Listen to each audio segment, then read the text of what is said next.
On Wednesday, a Russian Il-76 plane fell from the sky in Russia's western Belgorod region, crashing into the ground in a giant fireball and likely killing everyone on board. According to the region's governor, Vyacheslav Gladkov, the crash occurred around 10 a.m. Kyiv time in the Karachensky district near Belgorod. Currently, that is just about everything that anyone can agree on. The two crucial questions that remain definitely unanswered are who shot it down and who was on board. Russia has said 65 Ukrainian POWs were on the flight, but the evidence they've provided so far raises more questions than answers.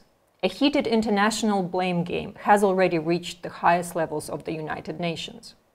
I'm Anya Korzun, reporting from Kyiv. Subscribe to our channel for regular updates, exclusive interviews, and more explainers.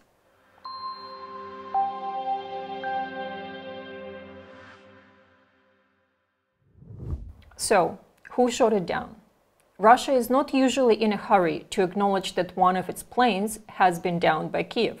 But in this case, they were very swift to accuse a missile from the territory of Ukraine as being responsible. Moscow described it as a monstrous act, and Russia's investigative committee said on Thursday that it had opened a terrorism inquiry into the crash. In the immediate aftermath of the crash, Ukrainian media cited defense sources saying it had downed the plane, but the claim was later retracted.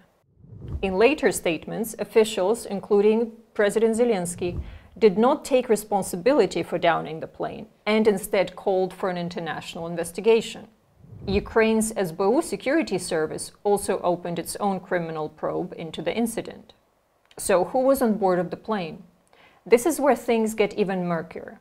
Initial claims from Ukraine said the plane was carrying ammunition for S-300 missile systems. But Russia disputed this, saying it was actually carrying 65 Ukrainian POWs, as well as 6 crew members and 3 Russian military personnel. Kyiv has confirmed that a prisoner exchange had been scheduled for later on Wednesday at the border between the two countries. But Ukraine's military intelligence said it had no comprehensive information about who was on board. What evidence has Russia presented about the crash? Russia released a video of the scene of the crash, including a 39-second clip shot by a drone. It shows a large blackened stretch in a snow-covered field, damaged trees, and what appears to be debris from the plane. But there is little evidence of 74 bodies. The video only shows one hand and one arm. Ukraine's Ombudsman Dmytro Lubinets said that photos and videos from the site do not indicate any signs that there was such a large number of people on the plane. I'm not an expert, but if there were even photos and videos of our prisoners of war, Russia would have already posted it. On Wednesday, Russian propagandist Margot Simonyan published a list of captured Ukrainian servicemen allegedly on board. But an analysis by Novaya Gazeta found only 13 names on the list could currently be verified as real Ukrainian POWs, while at least one had already been traded back to Ukraine earlier this month. So what's actually going on? That's still unclear, but Ukraine's military intelligence spokesman Andriy Yusov said the plane may have been carrying some POWs to act as human shields for missiles on board.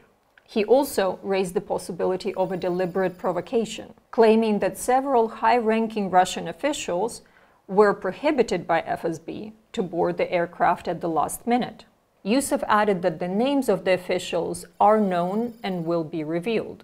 The argument between Kyiv and Moscow reached the UN Security Council on Thursday evening, during an emergency session requested by Russia. Both sides sought to pin the blame on each other, with Russia accusing Ukraine of a premeditated, thought-through crime and sacrificing its own troops to Western geopolitical interests.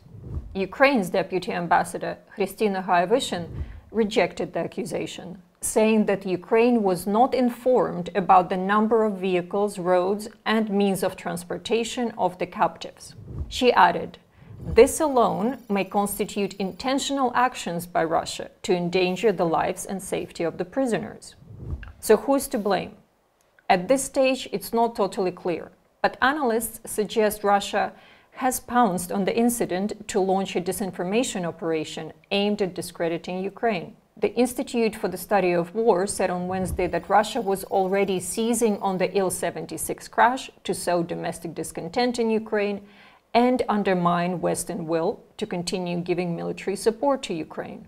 Russian politicians certainly seized on this angle on Thursday, with one telling Russian Duma that they need to appeal to the US Congress and to Germany to stop providing weapons to Ukraine. He added, "Our defenseless pilots who were conducting a humanitarian mission were shot down with American and German rockets."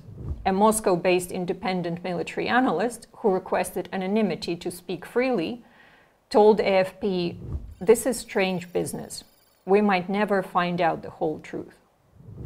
So that's it for today. Thank you for watching.